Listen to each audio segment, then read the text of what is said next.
Hello friends, once again you are most welcome to this channel Manoj sir SBL English classes. Friends, आज के इस video में मैं आपको पास्ट परफेक्ट टेंस का इंटरोगेटिव सेंटेंसेस सेकंड टाइप अनुवाद करना सिखाऊंगा। तो चलिए फ्रेंड्स, वीडियो को स्टार्ट करते हैं और देखते हैं इसका रूल। जैसा कि फ्रेंड्स आप बोर्ड पे देख सकते हैं, past perfect tense interrogative sentences second type. अब फ्रेंड्स हमें यह समझना है कि सेकंड टाइप का क्या मतलब है। यानी कि आज हम ऐसे वाक्यों का अनुवाद करेंगे जिनके बीच में क्या, क्यों, कहां, कैसे, किसने, किसको, किसका इत्यादि प्रश्न सूचक शब्द यानी क्वेश्चन वर्ड आते हैं। अब चूंकि हम सीख रहे हैं पास्ट परफेक्ट टेंस में, तो फ्रेंड्स इसमें आज हम आपको कॉम्प्लेक्स सेंटेंसेस अनुवाद करना सिखाएंगे। इसमें मुख्यतः यानी कि आमतौर पर दो प्रकार के सेंटेंसेस का अनुवाद किया जाता है। एक वो जो पहले या पूर्व से जुड़े हों, दूसरा वो जो बाद या पश्चात से जुड़े हों। तो फ्रेंड्स रूल भी मैंने इसी तरीके से तैयार किया है, आप इसे देखिएगा। पहले या पूर्व से जुड़ा होने पर, यानी कि इसमें दो घटनाक्रम होते हैं, यानी दो काम होते हैं। अब इन दो कामों में आपको ये पहचान रखनी है कि एक वाक्य तो ऐसा होगा जो पहले या पूर्व से जुड़ा होगा, और दूसरा वाक्य ऐसा होगा जो बाद या पश्चात से जुड़ा होगा। आमतौर पे बच्चों को बहुत ज्यादा उलझन होती है, कंफ्यूजन बना रहता है, प्रॉब्लम समाप्त होने का नाम ही नहीं लेती। तो फ्रेंड्स मैं आपको इतना इजी वे से पढ़ाऊंगा आज आपको, आप देख लीजिएगा, मात्र 10 मिनट के अंदर आपकी समस्या का समाधान हो जाएगा। जिंदगी भर आपको फिर ये प्रॉब्लम नहीं आने वाली है। तो फ्रेंड्स देखिए आगे। अब पहले या पूर्व से जुड़ा हो तो क्या करना है, ये हमारा रूल नंबर 1 बताएगा। यदि वाक्य के बीच में क्या, क्यों, कहां, कितने आदि प्रश्न सूचक शब्द, प्रश्न सूचक शब्द यानी कि क्वेश्चन वर्ड आए तो पहले इन शब्दों की अंग्रेजी लिखो। यानी कि जब इनका अनुवाद करते हैं तो आपको ध्यान रखना चाहिए क्या, क्यों, कहां, कितने, कोई सा भी क्वेश्चन वर्ड आए सबसे पहले उसी को लिखिएगा, पहली बात। उसके बाद हेड लिखो, यानी कि क्वेश्चन वर्ड लिखने के बाद आपको हेड लिखना चाहिए, तथा हेड लिखने के बाद सब्जेक्ट लिखो। उसके बाद हमें सब्जेक्ट लिखना चाहिए। सब्जेक्ट के बाद यदि नॉट हो तो लगा दो, अन्यथा सेंटेंस को पीछे से अनुवाद कर दो। ये इस तरीके से अनुवाद किया जाता है। अब इसमें दो सेंटेंस होते हैं, आपको अच्छी तरीके से पता होना चाहिए कि एक सेंटेंस तो आपका इसमें पास्ट परफेक्ट यानी हेड प्लस थर्ड फॉर्म से तैयार होगा, और दूसरा जो है वो पास्ट इंडेफिनिट होता है, उसे हम वर्ब की सेकंड फॉर्म से अनुवाद करते हैं। अब फ्रेंड्स जब पहले या पूर्व से जुड़ा हो तो स्ट्रक्चर ये काम करेगा, मैंने लिख दिया है यहाँ सेंटेंस स्ट्रक्चर। अब आप इसे भी ध्यान से देखिएगा। सबसे पहले क्वेश्चन वर्ड लिखें, उसके बाद हेड लिखें, सब्जेक्ट लिखें, अगर नॉट है तो लगाएं, नहीं तो कोई बात ही नहीं है। फिर सेंटेंस को पीछे से उल्टा अनुवाद करें, यानी कि सब्जेक्ट में खुद ब खुद अपने आप वर्ब की थर्ड फॉर्म आएगी, ऑब्जेक्ट आएगा। इस तरीके से एक सेंटेंस का अनुवाद होगा। फिर पूर्व या पहले से जुड़ जाएगा, उसके बाद सेंटेंस दूसरा शुरू होगा, यानी कि दूसरा सब्जेक्ट आएगा। तो यहां पर फिर सब्जेक्ट लिखें, वर्ब की सेकंड फॉर्म लिखें, ऑब्जेक्ट लिखें। इस प्रकार से हमारा सेंटेंस तैयार हो जाएगा। तो चलिए फ्रेंड्स, ये तो रूल नंबर 1 था जो आपने समझ लिया। अब मैं आपको रूल नंबर 2 समझाता हूं, उसे भी ध्यान से देखिएगा। देखिए फ्रेंड्स, रूल नंबर 2, जब सेंटेंस बाद या पश्चात से जुड़ा हो, यानी कि हमारा सेंटेंस बाद या पश्चात से जुड़ा हुआ हो, तो हमें क्या करना चाहिए। देखें रूल नंबर 2 में सबसे पहले क्वेश्चन वर्ड लिखो, जैसे रूल नंबर 1 में आपने देखा था। उसके बाद डिड लिखें, यानी उसमें क्वेश्चन वर्ड के बाद हेड लिखा जाता है, और जब पश्चात से जुड़े तो क्वेश्चन वर्ड के बाद डिड लिखा जाता है। यही सबसे महत्वपूर्ण बात है इसमें। डिड लिखने के बाद सब्जेक्ट लिखें, सब्जेक्ट के बाद यदि नॉट हो तो लगा दें, अन्यथा सेंटेंस को पीछे से अनुवाद कर दें। बस यही आपको करना है। अब इसका स्ट्रक्चर ये मौजूद हैगा। सबसे पहले क्वेश्चन वर्ड लिखें, फिर डिड लगाएं, फिर सब्जेक्ट लिखें। इसके बाद अगर सेंटेंस में नॉट है तो लगा दें, नहीं तो पीछे से जब अनुवाद करेंगे तो खुद ही खुद वर्ब आएगी। और इसमें आपको क्या ध्यान रखना है कि जब सेंटेंस में डिड आता है तो वर्ब की फर्स्ट फॉर्म का प्रयोग करते हैं।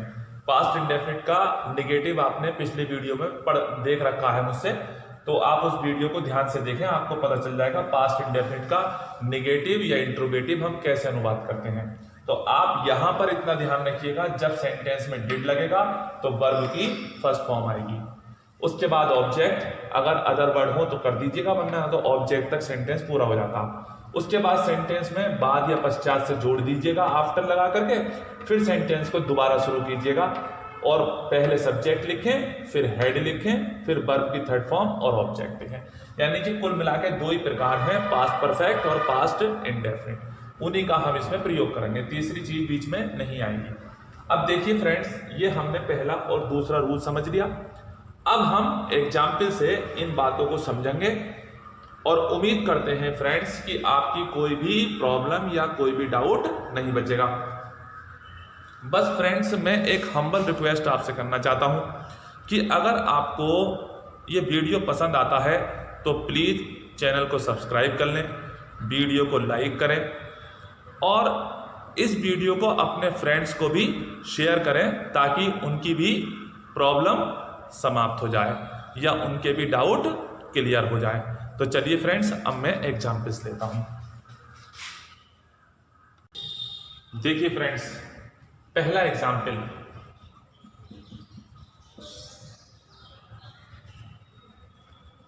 अपने पिताजी के मरने से पहले वह कहां गया था। तो जैसा कि आपने देख लिया होगा फ्रेंड्स, जब वाक्य पहले या पूर्व से जुड़ा हो, तो अभी हम जो सीखेंगे वो पहले या पूर्व वाले वाक्यों का अनुवाद करना सीखेंगे। तो देखिएगा ये सेंटेंस इस तरह से यहाँ देखिएगा पहले से जुड़ा हुआ है। तो हमने ये जान लिया, जब सेंटेंस पहले से जुड़ा हुआ है तो एक सेंटेंस तो बाद में होता है और एक सेंटेंस पहले होता है। हम चाहें तो इनका नाम रख सकते हैं नंबर 1, नंबर 2। अब आप एक कॉमन बात समझ लीजिएगा, जब भी आप सेंटेंस अनुवाद करें, चाहे वो पहले से जुड़े चाहे वो बाद से जुड़े, हमेशा आपको बाद वाला सेंटेंस ही पहले अनुवाद करना है। आप देख लीजिएगा, हमेशा बाद वाला, बस रूल चेंज हो जाते हैं परंतु बनता हमेशा बाद वाला ही पहले है। तो एक प्रॉब्लम तो आपकी ये खत्म हो गई, सेंटेंस चाहे कितना भी बड़ा हो कोई बात नहीं है, आप तो बाद वाला उठाइए और बना लीजिएगा। उसके बाद लास्ट में पहले वाला अंत में बना दीजिएगा और B4 से जुड़ जाएगा। बस इतनी सी बात करनी है। तो चलिए फ्रेंड्स, अब ये जुड़ा है पहले से, तो जब पहले से सेंटेंस जुड़ता है तो आप समझ लीजिएगा इसके अंदर हेड प्लस थर्ड फॉर्म का प्रयोग होगा। ये बात आप बिल्कुल ध्यान रखिएगा। तो सेंटेंस क्या है, वह कहां गया था। तो ये कहां, देखिए मैंने बताया था जब वाक्य के बीच में क्या क्यों कहां आए तो पहले इन्हीं की इंग्लिश लिखी जाती है, यानी कि नंबर 1 पे हमारा कहां आएगा, ये कहां नंबर 1 पे, ये इस तरह से ये लिखिए वेयर। ठीक, जब वाक्य पहले से जुड़ेगा तो आप ध्यान दीजिएगा नंबर 2 उसके बाद फिर हेड आएगा। यही बात आपको याद रखनी है बहुत अच्छे से कि जब सेंटेंस पहले से जुड़ेगा तो आपको हेड का प्रयोग करना है क्वेश्चन वर्ड के बाद, फिर उसके बाद सब्जेक्ट, वह की। ठीक, 3 काम हो गए, वेयर, हेड, ही। बिल्कुल ठीक समझ में आ गया। अब उसके बाद बेटे आप पीछे से आना, तो वह के बाद पीछे गया। अब जाने की इंग्लिश गो।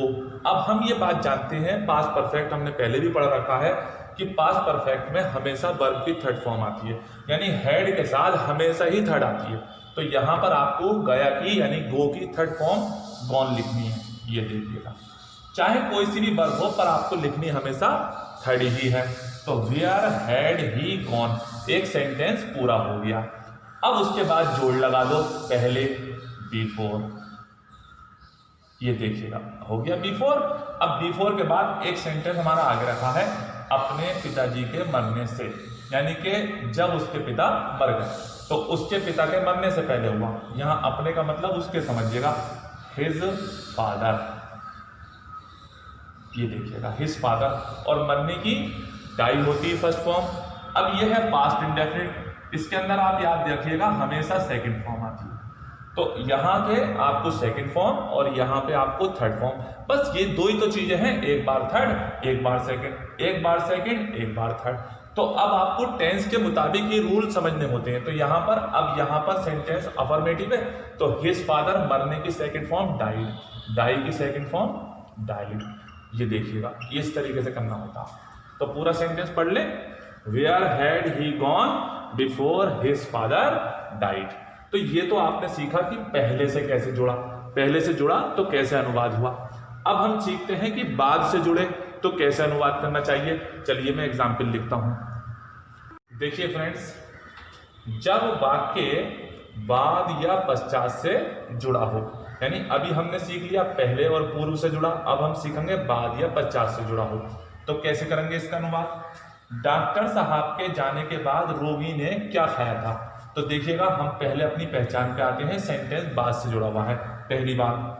अब हम ये भी जान रहे हैं कि एक सेंटेंस लास्ट में है और एक सेंटेंस शुरू में है, दोनों सेंटेंस हो गए। इस तरीके से आपने देख लिया, जब दोनों सेंटेंस हो गए तो मैंने आपको बताया था वाक्य चाहे पहले से जुड़े चाहे बाद से जुड़े, हमेशा बाद वाला सेंटेंस ही आपको पहले अनुवाद करना होता, हमेशा बाद का करिएगा। इसमें रूल चेंज हो जाएगा। यह है पास्ट इंडेफिनिट, पास्ट इंडेफिनिट का इंट्रोगेटिव। जब पास्ट इंडेफिनिट का इंट्रोगेटिव बनाते हैं तो हमें उसमें डिड का प्रयोग करना होता। तो सबसे पहले हम क्वेश्चन वर्ड लेंगे, क्या, व्हाट। ठीक, अब हम जानते हैं कि ये बाद से जुड़ा हुआ है तो यहां पर डिड, व्हाट डिड। ये बात आप ध्यान रखिएगा। देखिए पहले से जुड़ा है तो हैड आया और जब बाद से जुड़ा है तो डिड आया। बस ये दो पहचान आपको आ गई तो समझ लीजिएगा आपको सेंटेंस का अनुवाद करना बहुत इजीली आ जाएगा। तो व्हाट डिड, ठीक। अब सब्जेक्ट आएगा रोगी, द पेशिएंट, ठीक, व्हाट डिड द पेशिएंट। अब इसके बाद सेंटेंस को पीछे से खाया। अब डिड के साथ हमेशा फर्स्ट फॉर्म आएगी, इसलिए हम लिखेंगे ईट। अब सेंटेंस को जोड़ेंगे आफ्टर, ये देखिएगा बाद की इंग्लिश आफ्टर। अब ये सेंटेंस हेड वाला बच्चा, जाहिर सी बात है डॉक्टर साहब के जाने के, तो पहले लिखेंगे सब्जेक्ट डॉक्टर साहब, आफ्टर द डॉक्टर, ठीक, डॉक्टर साहब। अब जाना, अब यहां पर हेड आएगा और जाने की थर्ड फॉर्म गॉन। इस तरीके से सेंटेंस का हम अनुवाद इजीली कर लेंगे। तो समझ गए फ्रेंड्स। अब आपने सीखा पहले वाला, आपने सीखा बाद वाला, और मैं उम्मीद करता हूं फ्रेंड कि अब आपको बहुत अच्छे से आ गया होगा। तो चलिए मैं आगे बढ़ता हूं, एक आधा का एग्जाम्पल और देता हूं। देखिए फ्रेंड्स, अब मैं फटाफट अनुवाद कर सकता हूं। सूरज छिपने से पहले कितने बच्चे सो चुके थे। अब आप जान रहे, देखिए पहले से जुड़ा है, बाद वाला पहले बनाना है, इसके अंदर हेड का प्रयोग होगा, जाहिर सी बात है हेड प्लस हेड का। तो कितने बच्चे, ये क्वेश्चन वर्ड है, हाउ मेनी चिल्ड्रन।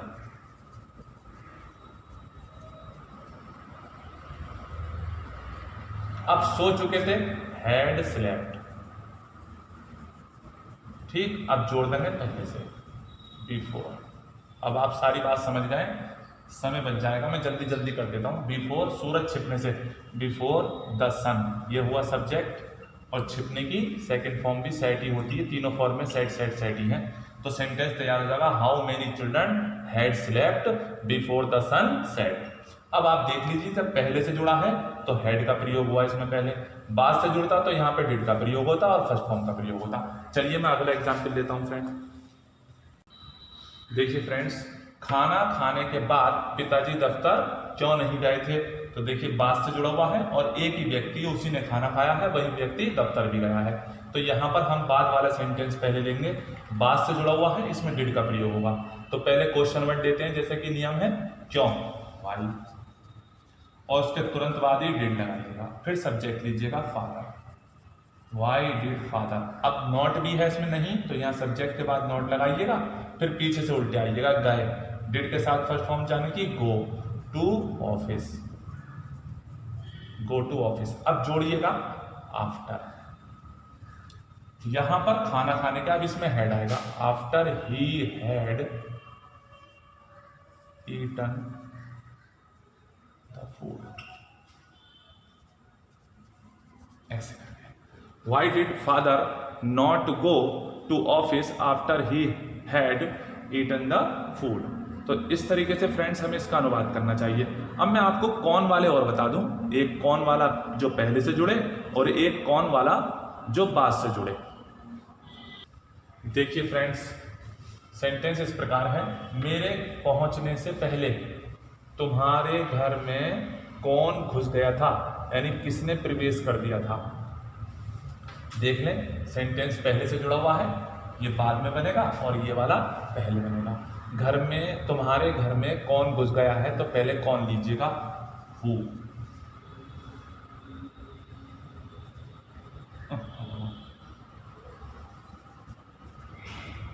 हु अब पहले से जुड़ा है हैड, हु हैड, घुस गया एंटर्ड, एंटर्ड तुम्हारे घर में, योर हाउस। देखिए इसमें एंटर्ड के बाद कोई प्रीपोजिशन नहीं आता है, इसलिए मे की इंग्लिश इन मत लिखिएगा, बस सीधे entered your house, who had entered your house. तो एक बन गया, अब पहले से जोड़िएगा, ये लिखिए बिफोर। अब यहाँ पर मेरे पहुंचने से, तो यहाँ पर मेरे के मतलब आई, यानी कि जब तक मैं पहुंचा आई, और पहुंचने की second form reached, past indefinite है ये, तो रीच्ड। अब चाहो तो सेंटेंस को सुंदर बनाने के लिए देयर लिख सकते हो, मेरे वहां पहुंचने से पहले, नहीं तो आई रीच्ड तक भी हो जाएगा। तो सेंटेंस पूरा पढ़ ले, who had entered your house before I reached there. तो आप समझ गए फ्रेंड। देखिएगा इसमें सेकंड फॉर्म, इसमें हैड के साथ थर्ड फॉर्म का प्रयोग हम करते हैं। तो चलिए फ्रेंड्स, अब मैं कौन में बाद वाला लेता हूं। देखिए फ्रेंड्स, एग्जाम्पल इस प्रकार है, मेरे सोने के बाद किसने दरवाजा खटखटाया था। तो देखिए बाद से जुड़ा हुआ है, हमें ये सेंटेंस ही पहले बनाना, हर बार बात वाला ही पहले बनाना। किसने दरवाजा खटखटाया था, किसने को कहते हैं हम कौन। अब ध्यान रखना, ये बाद से जुड़ा हुआ है, ये पास्ट इंडेफिनिट में बनेगा, किसने, हु। ठीक, अब ये आपको ध्यान रखना है, जब पास्ट इंडेफिनिट में किसने वाला सेंटेंस बनाते हैं तो उसमें डिड नहीं आता है, सीधे सेकंड फॉर्म आती है, किसने खटखटाया, हु नॉक्ड। नॉक्ड के बाद हमेशा एट आएगा, who knocked at the door. ऐसे समझ लीजिएगा, किसने हो गया पीछे का खटखटाया, नॉक्ड, इसके बाद हमेशा एट आएगा, और नॉक्ड और ये खटखटाने के बाद दरवाजा ये रहा, तो who knocked at the door. अब जोड़ दीजिएगा आफ्टर से। अब बचा ये कौन सा, पास्ट परफेक्ट, शुरू वाले में हेड आएगा, मेरे सोने के आफ्टर आई हैड स्लेप्ट। ये सेंटेंस तैयार हो गया, who knocked at the door after I had slept. तो फ्रेंड्स, आपने देखा कि हमने कितना इजीली इनका अनुवाद करना सीख लिया। ऐसे ही फ्रेंड्स, आसानी से सीखने के लिए मेरा चैनल प्लीज़ आप सब्सक्राइब कर लीजिएगा, और फ्रेंड्स मेरी वीडियो का आपको नोटिफिकेशन भी मिलता रहेगा। और साथ ही फ्रेंड्स, ये बिल्कुल फ्री होता है, इसका कोई खर्चा नहीं होता है। तो ऐसी आसानी से सीखते रहिएगा फ्रेंड्स, और मेरी वीडियो को देखते रहिएगा। मेरी वीडियो देखने के लिए आपका बहुत बहुत धन्यवाद फ्रेंड्स। मिलते हैं अगले वीडियो में।